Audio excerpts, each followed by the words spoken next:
സംഭവിച്ചെന്ന് വെച്ചാൽ എനിക്കറിയില്ല. രാവിലെ ഒരു 5:45 മണിയൊക്കെ ആയിക്കാണ്. 5:30 മണി കഴിഞ്ഞു എന്തായാലും. അപ്പം പെരയുടെ 4 വശത്ത് ജനൽ കഥയിലെല്ലാം ഇട്ട് കൊട്ടുന്നുണ്ട് കണ്ടപ്പോൾ ഞാൻ വിചാരിച്ചു ഇത് ആരാണ് ശ്രദ്ധിക്കുന്നില്ല. അപ്പോൾ പിന്നെ റബ്ബർ വെട്ടുണ്ട്. അപ്പോൾ പിന്നെ ആ പയ്യനെ അങ്ങനെ ചെയ്യാറില്ല. പിന്നെ ഞാനൊരു 6 മണി കഴിഞ്ഞിരുന്ന് കതക് തുറന്നപ്പോഴത്തേന് ഒരു പറ്റം പോലീസും കുറേ വണ്ടികളും മുറ്റത്തുണ്ട്.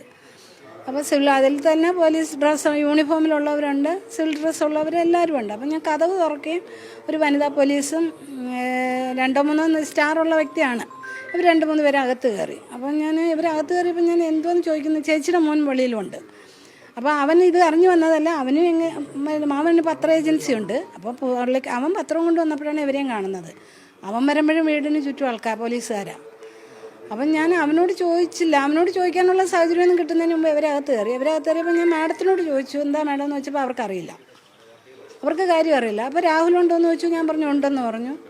അവർ പെട്ടെന്ന് പിന്നെ രാഹുൽ എവിടെയാണെന്ന് വെച്ച് ഞാൻ പറഞ്ഞു മുകളിലത്തെ മുറിയിലാണെന്ന് പറഞ്ഞു. ഇവർ 2 പേരും അങ്ങ് മുകളിൽ കയറിപ്പോയി. അപ്പോഴും ഞാൻ ചോദിക്കുന്നുണ്ട്, കാര്യം ചോദിച്ചിട്ട് ഇവരാരും ഒന്നും പറയുന്നില്ല. അപ്പോൾ ഞാൻ ചേച്ചിയുടെ മോനോട് ചോദിച്ചപ്പോൾ അവനും പറഞ്ഞു എനിക്കറിയില്ല എന്ന് പറഞ്ഞു. അപ്പോൾ പിന്നെ ഞാൻ നേരെ മുകളിൽ ചെന്നു. രാഹുലിൻ്റെ മുറിയിൽ വാതിലിൽ അവർ മുട്ടുവാണ്. അവൻ സാധാരണ രാത്രി 1 മണി വരെ രാഹുൽ അവിടെ വായിച്ചുമൊക്കെ ആയിട്ട് ഇരിക്കുമായിരുന്നു. മെനിങ്ങാന്നാ ഹോസ്പിറ്റലിൽ നിന്ന് വന്നത്. മെനിങ്ങാന്ന് ഇവിടെ ആൾക്കാരുണ്ടായിരുന്നു. ഇന്നലെ 8:30-9 മണിയായിട്ടാണ് കൊല്ലത്തുനിന്ന് ഇവിടെ വരുന്നത്.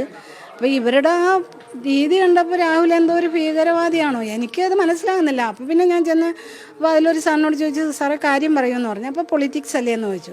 അപ്പോൾ ഞാൻ പറഞ്ഞു പൊളിറ്റിക്സ് ആണെങ്കിലും അതിനകത്തും ഒരു കാരണം, ഏതെങ്കിലും ഒരു സംഭവം ഉണ്ടാവുമല്ലോ, ഏത് സംഭവത്തിലാണെന്ന് ചോദിച്ചു. അപ്പോഴും പറഞ്ഞു സെക്രട്ടേറിയറ്റ് മാർച്ചാണെന്ന് പറഞ്ഞു. അപ്പോഴത്തേനും പിന്നെ സാറ് എന്ന് വിളിച്ചിട്ട് പറഞ്ഞു എനിക്കിന്നില്ലല്ലോ വിളിക്കാൻ പറഞ്ഞു. അപ്പോൾ ഞാൻ മോനോട് പറഞ്ഞു മോനെ നീ എന്ന് വിളിക്ക്. അപ്പം മോളും മരുമോനും എല്ലാവരും ഇവിടെ ഉണ്ട്. അപ്പോൾ അവരെല്ലാം അണിച്ചു വന്നു. അപ്പം എനിക്ക് പിന്നെ പെട്ടെന്ന് ഉള്ളിലൊരു വെപ്രാളം തോന്നിയെങ്കിലും പിന്നെ എനിക്ക് ധൈര്യമുണ്ട്. കാരണം രാഹുലാരെ കൊന്നിട്ടോ മറ്റു രീതിയിലോ ഒളിവിലിരിക്കുമല്ലോ. ഇവർക്ക് പിടിക്കാനായിരുന്നെങ്കിൽ ഇന്നലെ കൊല്ലത്തുനിന്ന് തന്നെ പിടിച്ചെടുത്തുകൊണ്ട് പോകാമായിരുന്നു. അപ്പോൾ ഇവരിത് മുൻകൂട്ടി കണ്ട് തീർച്ചപ്പെടുത്തി വന്ന് വീട് വളഞ്ഞു കൊണ്ടുപോകേണ്ട കുറ്റകൃത്യങ്ങളൊന്നും രാഹുൽ ഇതുവരെ ചെയ്തിട്ടില്ല. പിന്നെ ഇതിനകത്ത് ഈ കൻ്റോൺമെൻറ്റ് പോലീസ് സ്റ്റേഷൻ്റെ തൊട്ടടുത്താണ് കിംസ് ഹോസ്പിറ്റൽ. ഒരാഴ്ച കൊണ്ട് കിംസ് ഹോസ്പിറ്റലിൽ കിടക്കുന്ന ഒരു വ്യക്തിയായിരുന്നു. എന്തുകൊണ്ട് അവർക്ക് അവിടെ ചെന്നെടുത്തുകൊണ്ട് കൂടായിരുന്നു? മെനിങ്ങാന്ന് വന്ന വഴിക്ക് എടുത്തുവിടായിരുന്നു.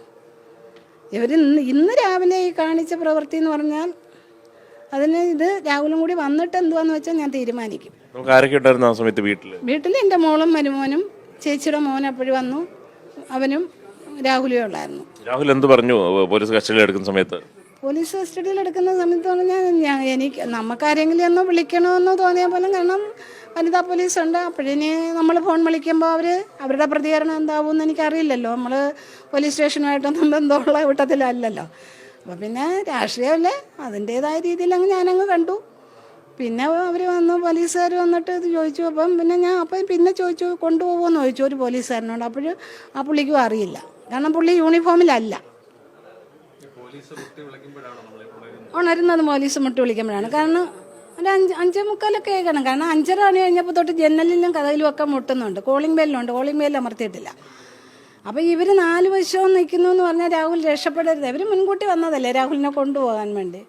അപ്പോൾ രാഹുൽ പുറത്ത് പോകാതിരിക്കാനുള്ള സജ്ജീകരണത്തിലായിരിക്കും ഇവർ 4 വശവും നടന്ന് ബന്ദോബസ്താക്കി നിർത്തി. അവർ പോലീസുകാർ ബന്ദോബസ്താണ്.